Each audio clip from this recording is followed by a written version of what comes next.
maelekezo mahususi katika kufikisha umeme vijijini yanakwenda pande zote, kwa wakandarasi kukamilisha kwa ndani ya wakati lakini vile na sisi kama wakala wa nishati vijijini tutahakikisha tunawapa stahili zao malipo kwa wakati, lakini pia wahakikishe wakandarasi pamoja na TANESCO wahakikishe wananchi wanawaunganisha wengi kama ambavyo ni kusudio, lakini pia wananchi wote sehemu zote ambazo umeme unafikishwa walinde, wawe walinzi wa vitu hivi vinavyowekezwa huko. Kwenye transformer tumeambiwa kuna watu wanaiba baadhi ya nyaya kwenye transformer. Kwa hiyo tunawasihi wananchi wawe walinzi wa hivi vitu. Fedha nyingi serikali imezitoa kwa ajili ya kuwezesha hii nishati kuwafikia huko.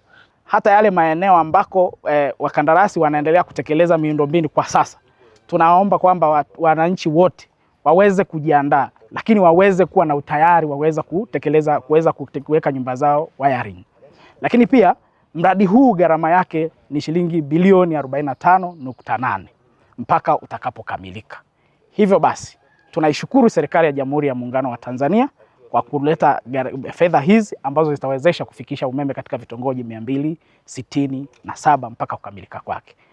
Sasa hivi mkandarasi anaendelea katika hatua ya upimaji na usanifu wa kina, ambako tayari ameweza kufikisha umeme, ameweza kupima vitongoji 249 na vitongoji 18 vilivyobaki anaendelea na zoezi la upimaji. Sisi kama kampuni ya Sagimcom tumejipanga vizuri, tuna nguvu kazi ya kutosha, tayari mpaka dakika hii tuna material ya kutosha ambayo tumeshaandaa. Ina maana tunawasubiri watupe mwongozo na tuanze kazi. Swala kubwa tunalolizingatia, na ndio maana timu zetu za survey zinapoenda tunaenda na mtu wetu wa jamii, na jambo kubwa tunalolizingatia ni kwamba tunahitaji kuona miradi hii inanufaisha vijana wa maeneo husika. Na kwa namna hii tayari tumeshaongea nao kwenye kila AMRET. Tunapoenda tunaongea na vijana, tunaambia wajiandae. Kwa yule ambaye ana uhitaji, anaona anaweza au atahitaji mafunzo kidogo kufanya kazi na sisi, tayari tumeshaongea nao na tuko tayari kuwapokea.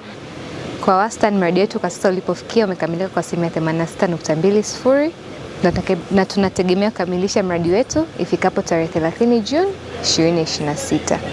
Tumefurahishwa na kuhamasika zaidi kwa ujio wa board, kwa maana wametuelekeza pale ambapo inabidi tuenende, wametusifia pale ambapo tunastahili kusifiwa, na wametupa hamasa zaidi ya kufanya kazi zaidi, kukamilisha uungaji wa wateja kwa wakati, ili kusudi wananchi wa kawaida wa maeneo vijijini waweze kunufaika na umeme huu.